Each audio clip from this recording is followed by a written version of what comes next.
హరి ఓం.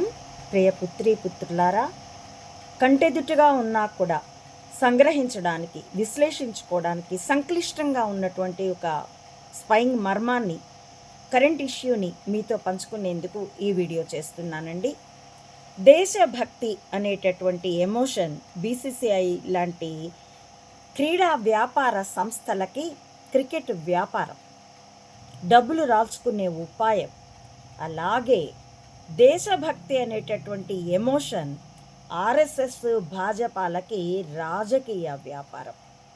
ఎందుకంటే పాక్ ఒకప్పుడు పార్లమెంటు మీద దాడి చేయగలిగిన పాక్, ముంబై ముట్టడి చేయగలిగినటువంటి పాక్, ఇటీవల కూరలో కరివేపాకులాగా ఈ మెదళ్లే ఆయుధాలుగా యుద్ధం ఎక్స్పోజ్ అయ్యే కొద్దీ అది ఆర్థికంగా చితికిపోయి గోధుమ పిండి, రొట్టెలు చేసుకు తినేందుకు గోధుమ పిండి కూడా దొరక్క అల్లాడుతూ ఉన్నారు, అల్లాడారు. అటువంటి పాక్ మళ్ళీ ఈరోజు కొవ్వు పట్టి ఆ లష్కరే తోయిబాను, తొక్క, తోలు అను ఏదో ఒక ఉగ్రవాద సంస్థ, అన్నీ కూడాను గూఢచర్య వలయపు జేబులో బొమ్మలు, ఎప్పుడు ఏ బొమ్మ తీసి పిల్లాడు ఆడుకుంటాడో అన్నట్టు ఒక్కోసారి ఒక్కో బొమ్మ బయటకు వస్తుంది. కాబట్టి ఇప్పుడు అంత బలవంతమయ్యి కాశ్మీర్లో టూరిస్టుల్ని పట్టుకొని ప్యాంట్లు విప్పించి సుంతి చేయించుకున్నారో లేదో చూసి, సుంతి చేయించుకొని వాడు హిందువు కాబట్టి పేరడిగి మతం కనుక్కొని చంపేశారు హిందువుల మీద. నిజానికి ఇది మానవత్వం మీదే దాడి, హిందువుల మీద కాదు. హిందువైతే మనిషి, హిందువు మాత్రమే మనిషా? ఎవడైనా సరే ఏ కారణము లేకుండా తమ రాజకీయ కారణాల కోసం ఎవరి తరపున ఎవరు పనిచేసి ఎవరిని బలి తీసుకున్నది, హిందూ అయినా, ముస్లిం అయినా, క్రిస్టియన్ అయినా, జైన్ అయినా, జపనిస్ట్ అయినా, మనుషుల్ని చంపారంటేనే అది క్రూర క్రీడ. ఇంకా దానికి మళ్ళీ హిందుత్వం పేరేమిటి? మానవత్వం పేరే ఉండాలి. ఐసిస్ ఎంతో ఆర్ఎస్ఎస్ అంతే.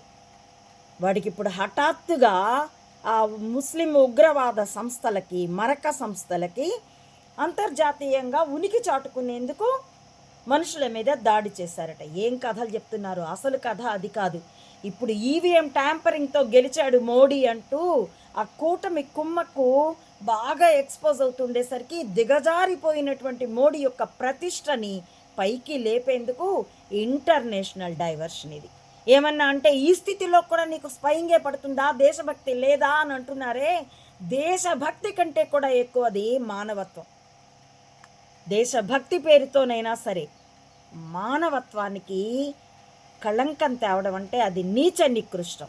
ఆ నీచ నికృష్టంలో ఐసిస్ ఎంతటిదో, ఐఎస్ఐ ఎంతటిదో, ఆర్ఎస్ఎస్ కూడా అంతటిదే. ఇది ఇంటర్నేషనల్ డైవర్షన్. కాబట్టి నాకు దేశభక్తి లేదని అనుకున్నా సరే నేను మోడీనే ఎత్తి చూపిస్తాను. ఒక నాణ్యానికి ఒకవైపు ఆర్ఎస్ఎస్ అయితే ఇంకోవైపు ఐఎస్ఐ లాంటిదే. ఒక నాణ్యానికి ఒకవైపు ముఖం ఆ bar women Antonio Maino alias Sonia అయితే ఒకవైపు మైనో ముఖం ఉంటే అదే నాణ్యానికి మరోవైపు ముఖం మోడీ. That's all. ఇది భయంకరంగా గూఢచర్యపు ఎక్స్పోజ్. కాబట్టే మీడియా సంస్థలన్నీ పరిగెత్తుకొని వచ్చేసి మోడీ తీసుకోబోయే సంచలన నిర్ణయం ఏమిటి, తొక్కలోది నిర్ణయం తీసుకుని ప్రకటించాక కదా అది సంచలనమో కాదో తెలిసేందుకు ముందే భజనలు స్టార్ట్.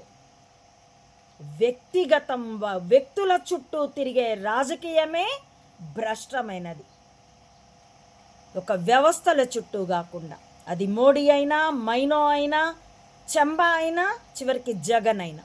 వ్యక్తుల చుట్టూ కాదు, వ్యక్తి నథింగ్, వ్యవస్థలే సంథింగ్. అలాంటిది వ్యవస్థల్ని కూడా క్రిందికి తొక్కేసి ఒక వ్యక్తి చుట్టే విషయం మొత్తం తిరుగుతుందంటే ఇట్ ఈజ్ అబ్నార్మల్. ఆ అబ్నార్మల్నే మేము స్పైయింగ్ అని పిలుస్తాం. ఇది మెదళ్ళే ఆయుధాలుగా యుద్ధం. మిస్టర్ మోడీ ఎన్ని డాన్సులు వేసినా, మైనో లేడీ కేడి, నువ్వు మేల్ కేడి. ఎన్ని డాన్సులు వేసినా, మేల్ డాన్స్లో, ఫీమేల్ డాన్స్లో, లేక ట్రాన్స్జెండర్ డాన్స్లో ఎన్ని వేసినా ఈ గూఢచర్యం ఎక్స్పోజ్ అవ్వకుండా ఉండదు. సామాన్యులారా చూసుకోండి.